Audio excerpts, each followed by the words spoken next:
এবং চলে এসেছি আপনাদের ক্যাপসের যে হাইট টাস্ক থাকে সেই টাস্ক বিষয়ে কথা বলার জন্য। তো আপনারা কিন্তু জানেন যে অলরেডি কিন্তু 4 ডে টাস্ক কিন্তু সবার কিন্তু কমপ্লিট হয়ে গেছে। তো আজকে কিন্তু এটার কিন্তু লাস্ট টাস্ক আজকে কিন্তু হবে। তো আজকে 5 ডে টাস্ক কিন্তু আপনাদের সবাইকে কিন্তু কমপ্লিট করে নিতে হবে, তাহলে কিন্তু আপনারা এখান থেকে অনেকগুলো টিকিট পেয়ে যাবেন। তো ফাইনালি এটার কিন্তু অনেক গুড নিউজ আসতেছে, তো এটা খুব দ্রুতই হয়তো লিস্টিংয়ের ঘোষণা চলে আসবে। তো আপনারা কিন্তু এই টাস্কটা কিন্তু অবশ্যই করে নেবেন। তো এটা করার জন্য আপনাকে কী করতে হবে, প্রাথমিক অবস্থাতে নিচের যে আমরা এই যে অপশনটা আছে এখানে আমরা ক্লিক করে দিব। এখানে ক্লিক করে দেওয়ার উপরে দেখেন যে এখানে যে প্রশ্নবোধক চিহ্ন, সেখানে আমরা ক্লিক করে দিলাম। ক্লিক করে দেওয়ার পর দেখেন নিচে কিন্তু এখানে কিন্তু ইন্টার লেখা আছে, ডে 5 হচ্ছে ইন্টার। তো এই ইন্টারে আপনাদের ক্লিক করে দিতে হবে। ইন্টারে ক্লিক করে দেওয়ার পরে আপনাদের সামনে কিন্তু এরকম ইন্টারফেস চলে আসবে, ঠিক আছে, এরকম লেখা থাকবে।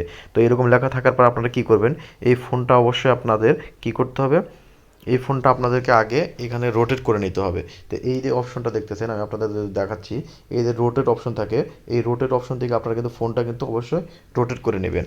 তো দেখেন এই যে রোটেট অপশনটা এখানে রোটেট, দেখেন এই রোটেট অপশনটা আমি অন করার পর আমার কিন্তু ফুল কিন্তু ইন্টারফেসটা কিন্তু এখানে চলে আসছে। ঠিক আছে, আপনারা যদি ফোনটা রোটেট না করেন সেই ক্ষেত্রে কিন্তু আপনারা এই অল কি কিন্তু শো করবে না। তো আপনারা অবশ্যই ফোনটা রোটেট করে আপনারা এটা অন্য সিস্টেম করে লম্বা করে নেবেন। তো করার পর দেখেন এখানে কিন্তু 7টা কিন্তু আপনার সংখ্যা আছে। তো এখানে কি করতে হবে, এটা প্রথমেটা আপনার মিলাইতে হবে। দেখেন এখানে স্টেকিং লিখতে হবে, স্টেকিং। তো এই দেখেন আমি যখন এস লিখবো, প্রথমটা হচ্ছে এস। তো আপনারা কী করবেন, প্রথমটা এসটা নিয়ে এখানে উপরে যে অপশনটা থাকে, এই যে অপশনগুলো এই যে এখানে এটা দিলে উপর দিকে যাবে, এটা দিলে নিচে দিকে যাবে সংখ্যা এবিসিডি।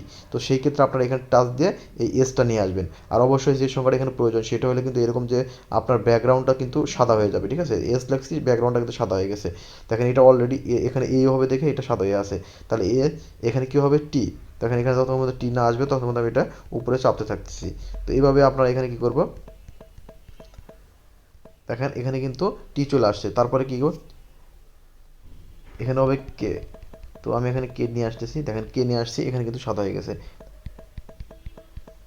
এখানে হবে আই, দেখেন আই হয়েছে সাদা হয়ে গেছে।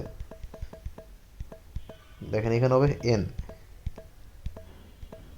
এন এখানে হবে জি।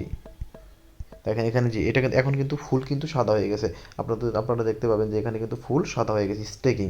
আর এখানে কিন্তু এই চেকিং অপশনটা কিন্তু এটাও কিন্তু ব্যাকগ্রাউন্ড কিন্তু সাদা হয়ে চলে আসছে। তো আমি এখন কী করবো, এই চেকিংয়ে ক্লিক করে দেবো। চেকিং ক্লিক করে এটা কিন্তু অলরেডি কিন্তু ডান হয়ে গেছে।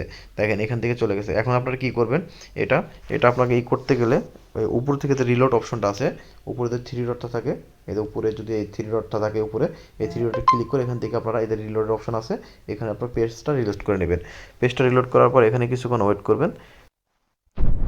দেখেন এই যে আপনারা পেজটা রিলোড করার পর কিন্তু এখানে কিন্তু ডান হয়ে গেছে। আপনারা কিন্তু দেখতে পাচ্ছেন যে আমার এই টাস্কটা কিন্তু কমপ্লিট হয়ে গেছে। তো আশা করি আপনারা বুঝতে পারছেন। যদি ইনফরমেশনগুলো ভালো লাগে অবশ্যই আমার চ্যানেলটাকে সাবস্ক্রাইব করে পাশে থাকা নোটিফিকেশন আইকনটা অন করে দেবেন। ধন্যবাদ।